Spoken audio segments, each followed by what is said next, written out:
Welkom bij Lost in Creativity. Ik ben op de Dutch Design Week in Eindhoven en bij een speciale meeting. Het is een delegatie uit Hongkong en ze zijn hier neergestreken op de Dutch Design Week om hun producten, designers en ideeën te delen. En vooral ook ons kennis te laten maken met hun ontwikkelingen. En ik kan je vertellen, zij zijn best ver daarmee. Ik ga een aantal mensen interviewen. I'm gonna do a little interviews with some of the designers. So it's another part of Lost in Creativity, ander gedeelte van creatieve dwalen. Maar het is eigenlijk meer creatieve dwalen en route. Dus ik zou zeggen, verdwaal mee.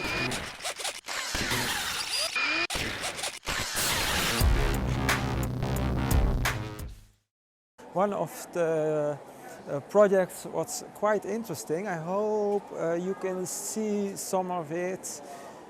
The little miniatures. There is also a whole fashion scene in Hong Kong, and you see here a little bit of the designers who made a project. So I'm standing with Sam. With Sam. Yep. I'm a curator of the Capsule Hong Kong design showcase, and also I'm the curator of this exhibit.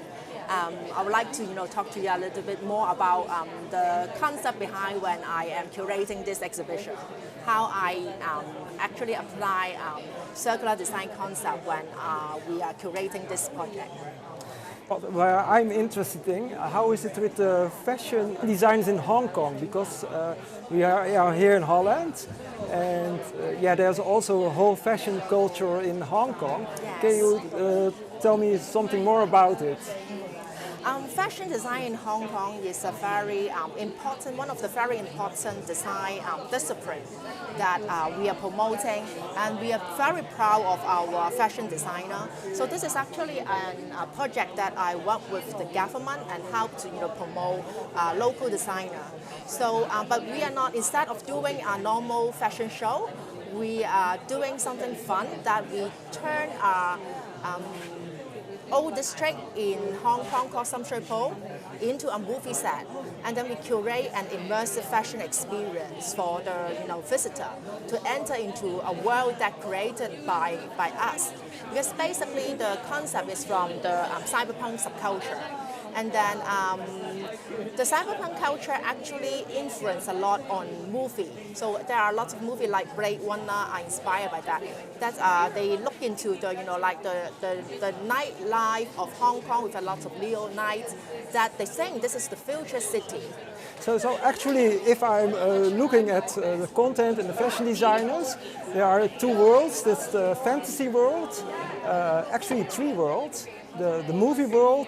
Yes. And the real world. Yes. If I get it right, it's Yes. a combination of the three worlds. It's actually a few different layers that we try to present our fashion. It's not only in physical world, but in the virtual world, and also we create a comic story. So it's also when people enter to the district, they are entered into our imagination. So it's three layers.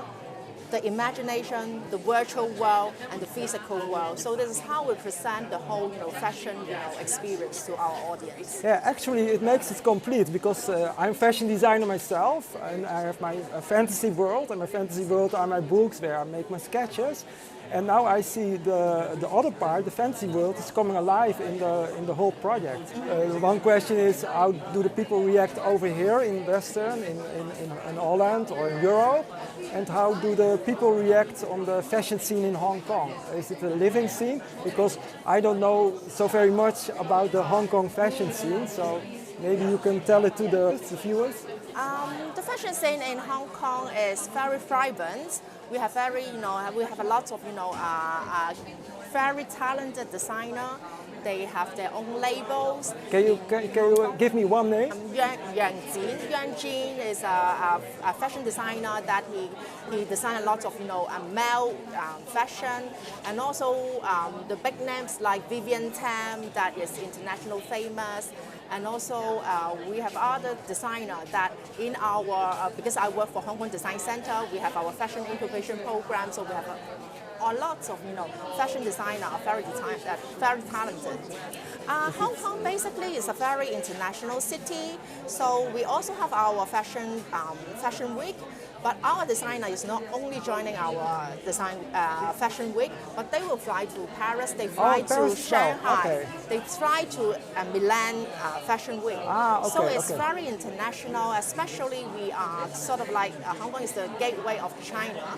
So lots of talented Chinese designer also entered the market through Hong Kong as a showcase to the international audience. So it's very vibrant. Okay, yeah, good to know. I see some nice miniatures. Yes. Can you tell me something about the designer you've selected for this mission? So we have selected 10 very talented fashion and accessory designer in Hong Kong, and then we invited them. So to these are from 10 different. 10 different designers. Okay, because for me it looks if it's. Yeah, because the character is the original character that we create is we call it Zero. So it tied into our comic story of the space voyagers. They are searching for the sustainable future. That's right. It's in our storyline.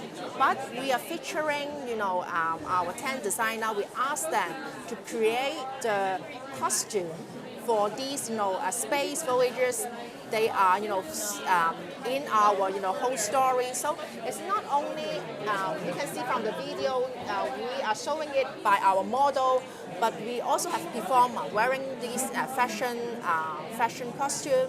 And also we have these miniature. Yeah, because these are miniatures, but you have the real ones, the skilled ones. Because we also want to showcase not only about fashion design, but how these cross-disciplinary collaboration. Because making miniature clothing is very different to normal, fashion designer when they are doing. So it's different technique. So we want to combine this fashion. It is fashion design, but it's also about crafting. So it's made by handmade. Yeah, I see. So everything is in it. Yes. So we are doing a lot of crossover from fashion design to communication designer and also product designer, craftsman. And also we work a lot with a lot of our local neighborhood because when we they have all the skill sets. Because when we are having this exhibition, this is actually happened in fashion district in Hong Kong. So we have a lot of ladies. They are living in the neighborhood. They know how to sew the thing. So we invite them to help. So it's very we have a lot of a component that are working with the local community to create the whole story and even the products of our show.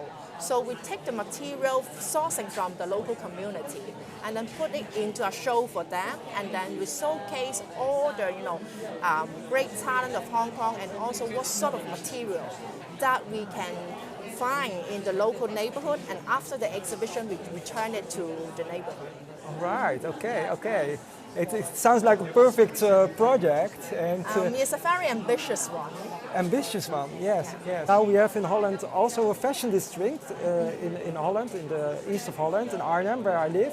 And there we have also the combining of skill sets from different people who is skillful in doing things with leather and everything, printing. And it comes also together, but I see, and that's what I very like about the project, is that you integrate all the aspects. It's not one-dimensional, but it has more layers. Yes. And it's more community. Yes, because fashion design is only one of the disciplines, but it is a very good, introduction of the public about what is design, what is the value of design, and the multifaceted of the design, how they can do for your business, and also how design can do for the community. So we use this as a showcase. We use fashion design as a kind of like an entrance to open to the public and the greater audience that what design can do. That can benefit to the society. Yeah, of course. It's not only about fancy fashion show, but it's about how and it's about how we can actually lead think into a more sustainable, ecosystem on how we design, big event and how we treat our material, these kind of things. Name quick the 10 designers Ooh, I couldn't remember all their names. Or pick some names or. This one I particularly like is very fancy, but it fits very, well into our story. This is designed by a designer called Christian Stone. He's a very talented fashion designer in Hong Kong. And then the concept is when he talked about when we give him the brief of our, we need to design something for the space voyages. He would like to, make use of all these, fabric that's sourced from the fabric market. To make it like a very, unrealistic character for our exhibition. Okay.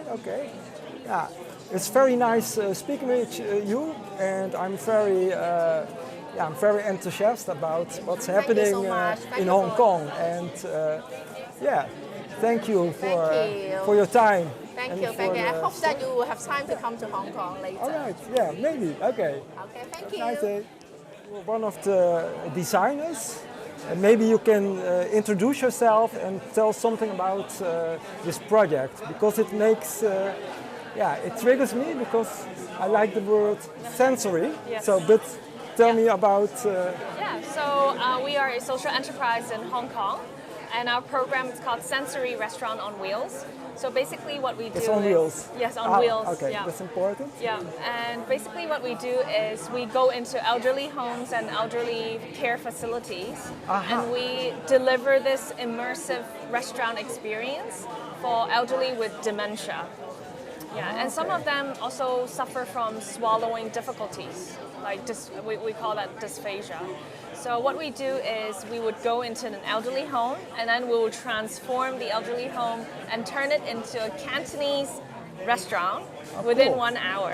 1 hour? Yeah, it's sensory because we have all these visual stimulation. We also serve food, so the sense of taste, the tactile sensation, the touch. We also have music from the 80s, and everybody interacts. It's really fun. Volunteers from the community, they also dress in different characters. For example, in the hostess, or as waiters, or as chef. And we all take part in this, creating this experience for people with dementia, so that they get to enjoy the food and the joy of dim sum. Because a lot of things in our mind has to do with our memories. Yes, that's right. What we experienced before. Yes. And it will come back to the whole sensory. Yeah. Because I didn't know that the sensory story was, that's the story about giving the people a good feeling and exactly. Stimulate the brains as well. We wanted to make sure that they have a good time. We want to evoke positive and happy feelings. And that's why we wanted to do something that they're familiar with. And dim sum, it's something that they're very familiar with. Is it a general familiar thing? Yes, it's more like a cultural engagement opportunity, because when we go to yum cha or dim sum, it's more than just, nourishment. It's more about social engagement. It's about meeting your friends and family. It's about celebration of life milestones. So it has very special meaning to the elders, and we hope that this program helps to create this positive and happy feeling. And where does this idea come from? Because did you have a background in how do you call?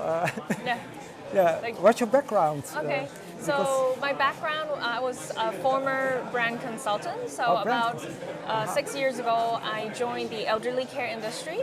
And as I was working with elders, I realized that they, for example, if they suffer from dysphagia or swallowing difficulties, they generally are faced with challenges of risk of malnutrition, or even the lack of appetite to eat. So I started working deteriorating for and I started working on texture modified food, so meaning soft meal for people or care food for people who can't swallow. So I started with that, and during COVID times, we realized a lot of the elders, they are faced with, anxiety and depression, and we decided, what if we combine care food, what we were already doing, with an immersive experience. Yes, so that's why we came about this program called Sensory Restaurant on Wheels. And you see the effect when you're on the spot. You see directly the it's effect. Immediate And effect. Yeah. That's very grateful. It's very work, nice. Yeah. Okay. Now, thank you for your time and for talking about your project. Thank you. Yes, Hi. welcome. How's your name? My name is Kadri. Nice to meet you. And I heard you're a former, are you a fashion designer, or you've skilled, you practiced in fashion design? Yeah, I studied fashion design in Hong Kong, and I studied fashion design in Hong Kong, and I worked in fashion industry for quite a while before I start this studio. Yeah. You have your own studio? Yes. And from there out you doing this work? Yeah, so a few years ago, my grandmother went into nursing home. So as a fashion designer myself, what struck me hard is, oh my God, how come they wear ugly Asian clothing every single day? And as a designer myself, I can't bear it. So we try to find something good and something functionable for my grandmother, but I can't find any on the That's where it market. started. That's Yes. where it started. Okay, Yes, nice. that's why we start. So I start as an inclusive fashion design studio in Hong Kong with my mother. So we create a lot of adaptive wear and inclusive wear for elderlies and people with different abilities in Hong Kong. But last year, I started a whole new brand called Brandowner. It is an inclusive fashion label. What does inclusivity, what does it mean? Yeah. Can you explain? Yeah, so my concept of in my concept, like adaptive wear is actually different from inclusive wear. Like adaptive wear is actually what you buy for your family members, for the patients when they are sick, like adaptive wear. Is it some kind of tradition as well? Yeah, it's kind Or of how- traditions.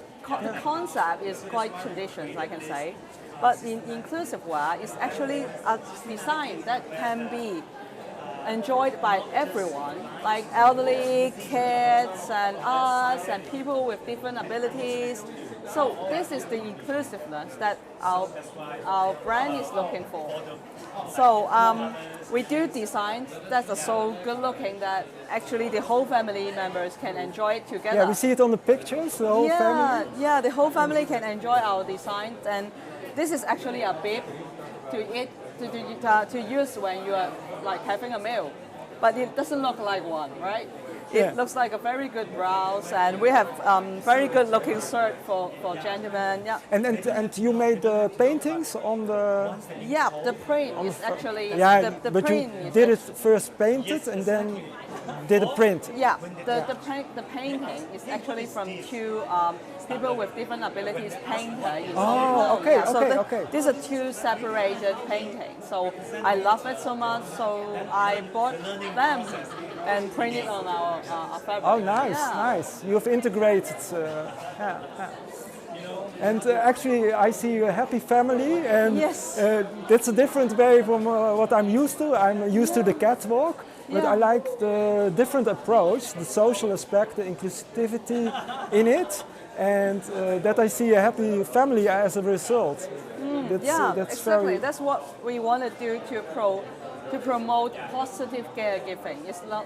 That's a nice word, positive caregiving. Yeah, yeah. So all abilities with dignity is what we want to do. Like even if you are sick, you still have the right to choose what you want to wear, and because this is a part of your dignity and part of your identity. And did you have started a trend? I call it a trend because I didn't know about this project. I see it for the first time, and sometimes you start it, and then there's existing a trend that it spreads, that other people going to do also projects like this. Or Yeah, maybe in Holland, maybe in Holland even. Yeah, I see there is a trend, and more brands are doing inclusive or adaptive wear now. But yeah, I think we still need more diversity in this group. In this scope, yeah, like in the picture, we still need more.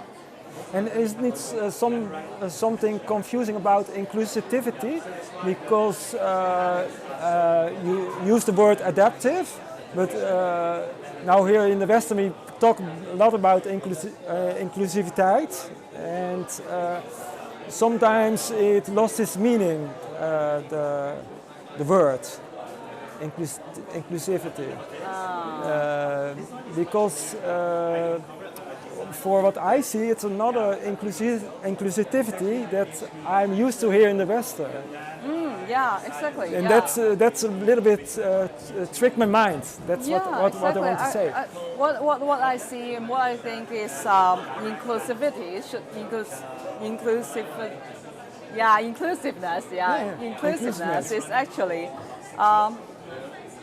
no boundaries, right? It's No not boundary. just about gender and self-identity, but also about like age group, like physical conditions, people with different abilities. Like this should be included in the. This is how the world must work, actually, yeah, isn't exactly. it?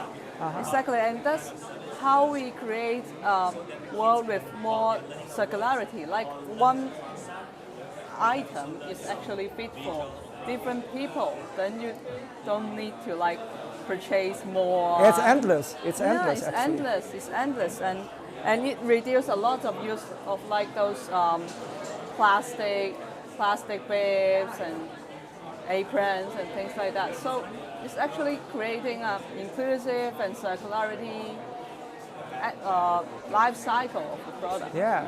Wow, it's a nice story. I'm impressed. Thank you. And I like it that the designs. It's Thank you. yeah. Okay. Thank you. Thanks for your time. Yes, we are here by, actually I call it shoe design, but maybe you can better explain it. I'm Natalie. I am the co-founder of KIBO. We craft sustainable shoes using upcycled, innovative materials. So today I'm here at the Dutch Design Week alongside with other Hong Kong brands, showcasing our products made from innovative leather alternatives. So the shoes I have on hand, they are made from almost everything is from upcycled or natural materials such as bio-based leather, recycled plastic bottles, cork and rubber compounds. And I saw some apple, maybe you can tell me the story about the apples, Sure. because I eat apples, but I didn't recognize it when it's in the shoe. Yes, so our leather, actually the shoes I have on hand, they are taken from apple waste from juicing farms. So after it's been So what's juiced, over? What is over? Yes. And what's left over? What's from left apple? over from okay. juicing farms, the polymers can then become fibers. So actually, let me show you. So this is like the fibers of apples, as well as recycled plastic bottles. And then that can then become plant-based leather being compressed together. So they have absolutely no animal tracing. Other materials such as shoelaces, they're made from 100% recycled plastics, as well as the lining here. And another aspect, what you told me, you're working also with artists. I like the story about artists who can make the signature look on the surface of the shoes. So one of the uniqueness of our brand is that we work with a lot of artists. The shoes I have on hand here is a cross collaboration with a French artist, Caroline. We can print the art on our shoes to make it unique, make it limited, and we also want to represent art through our wearable, unique products. So they are printed on the material. Correct. And this was the first collaboration, or are you? No, we've worked with other artists before, but this time we are showcasing Caroline's work because her heart represents. That's a heart. It's a heart. Okay, abstract one. Yeah, it's called the Shining Heart. Ah. So she wants to bring joy through her art. That the people shine. Yes. Shine yes. on. All right, all right. So I think that really resonates with what we are because our name, KIBO, means hope. So together we want to give out positive vibes, Positive vibes. positive Okay, energy to the world. through art, through our products, and our brand, and this the philosophy that we stand for. Okay. Now, I'm very excited about the product. Thank you. And we are in the Dutch Design Week. Yes. And I hope that you have a good success with it. Thank you. Because we are here in this part, we are also very interested in sustainability. Right. And I think this one got some good opportunities as well. I hope so. So thanks for your time. Thank you so much.